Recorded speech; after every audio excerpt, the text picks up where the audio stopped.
Comment être libre? Être libre peut être un sujet philosophique, parce que liberté individuelle comporte deux notions bien distinctes. Liberté, sans limite. Individuel, individu, restreint de par nos propres limites. Limites physiques, limites de langage, limites de ressources, limites géographiques.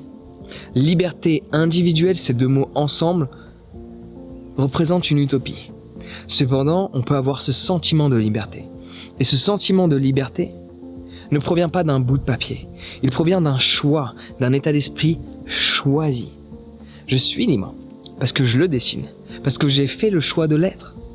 C'est sûr que quand on vit entre quatre murs, dans une ville uniquement composée de béton, ce sentiment de liberté est plus difficile à avoir, parce qu'on voit les limites de notre position géographique.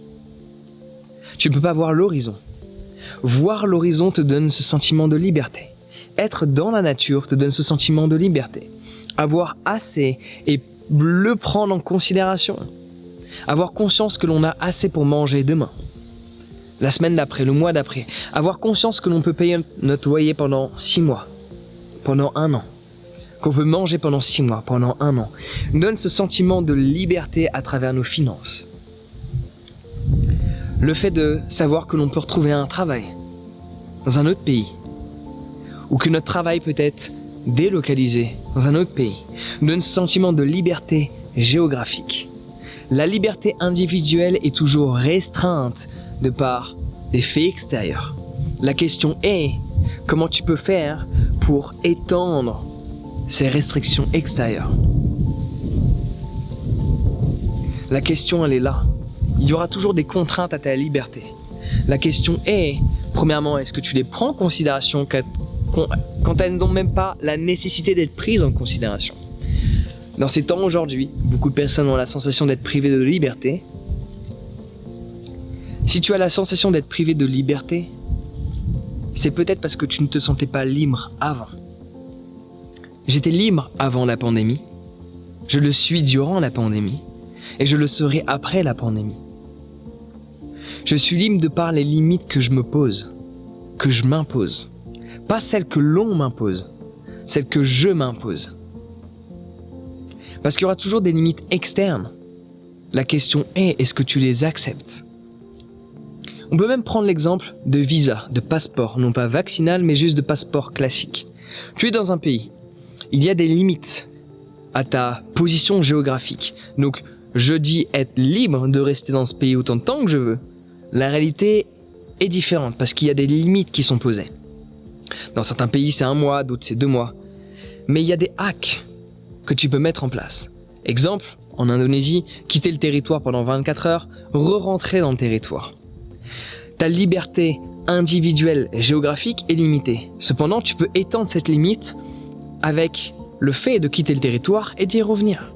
Dans d'autres pays, il faut être un peu plus ingénieux.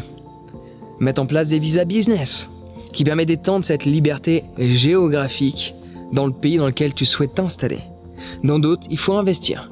Dans d'autres, il faut créer des social visas. Faire en sorte de prouver que l'on connaît quelqu'un sur place qui fait partie de notre famille.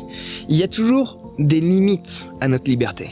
La question est, est-ce que tu les acceptes ou est-ce que tu fais en sorte d'étendre ta propre liberté individuelle? Il y aura toujours des contraintes. Il y en avait avant. L'exemple que je t'ai donné existait avant la pandémie.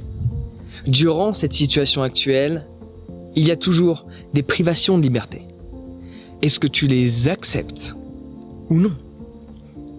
Je peux te garantir que si tu vis dans la nature, tu fais en sorte de passer beaucoup de temps dans la nature, d'avoir l'horizon autour de toi, d'avoir des grandes étendues autour de toi. Ce sentiment de liberté, tu pourras davantage le cultiver que si tu es dans un appartement, enfermé dans une ville, entouré de béton, sans horizon. Automatiquement, cette notion de liberté, tu l'as moins. De par le prix du loyer, le prix au mètre carré, de par le fait que tu ne peux pas voir plus loin que l'immeuble qui est en face de toi. Cela t'empêche d'avoir ce sentiment de liberté. Dans le sens de liberté, il y a le sens infini, il y a le sens étendu, il y a le sens de il n'y a pas de limite. Le fait de voir devant ta fenêtre, l'immeuble, et non pas l'horizon. Il y a même une limite qui est imposée à ta liberté de voir. Quand dans ton quotidien, il y a l'horizon en permanence, il y a la nature, il y a le frigo plein, il y a l'abondance dans les relations que tu peux développer de par ton ouverture d'esprit. Tu sais que tu peux être ami avec des gens qui ont une idéologie différente de la tienne. Tu as ce sentiment de liberté également dans tes relations. Les libertés sont toujours contraintes d'un facteur externe, qui parfois peut être influencé de par ta propre perception de la vie.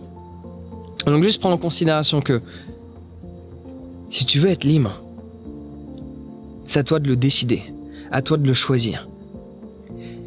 Et si tu acceptes ta liberté de par le fait qu'une tierce personne détermine que tu l'es, tu ne le sauras jamais. Laisse-moi répéter. Si tu acceptes que ta liberté est basée sur le fait qu'une tierce personne te dit que tu l'es, tu ne le sauras jamais. Ta liberté, c'est à toi de la réclamer. Et tu ne dois pas attendre qui que ce soit ou quoi que ce soit déterminer ta liberté. C'est à toi de la prendre. C'est à toi de développer cet état d'esprit, de se sentir libre et d'étendre les limites de ta liberté individuelle, qu'elle soit relationnelle, financière, géographique, contractuelle, émotionnelle. La liberté est toujours contrainte par des limites. La question est, où sont tes limites? Où sont celles que tu as décidé d'accepter? Où sont celles que toi-même tu t'es imposées? Tes limites d'accomplir des choses, ta liberté de vivre la vie que tu désires, ta liberté d'avoir les relations que tu souhaites, ta liberté d'avoir les finances que tu veux obtenir, d'avoir la liberté de vivre dans le pays dans lequel tu veux vivre. Tout cela sont des libertés. Et tu t'es fixé des limites à ce que tu es capable de réaliser.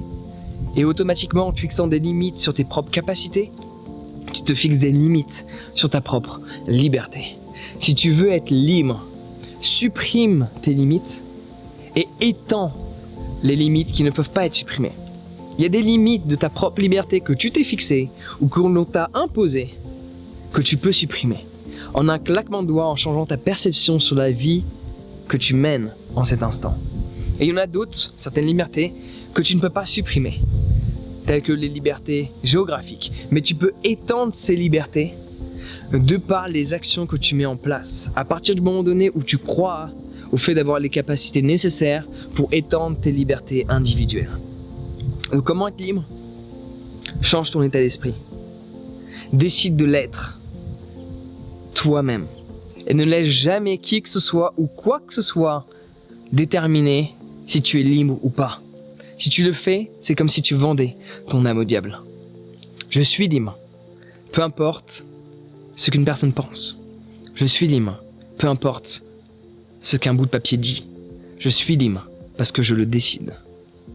Et si tu veux étendre ces libertés individuelles qui sont les tiennes, il faut que tu casses ces limites de tes propres croyances. Tes croyances limitantes de par la vie que tu penses pouvoir vivre. Donc télécharge mon guide sur la confiance en soi. Le lien est dans la description. Il te permettra d'étendre ces libertés individuelles que tu as. Sur ce, prends soin de toi et passe une excellente journée.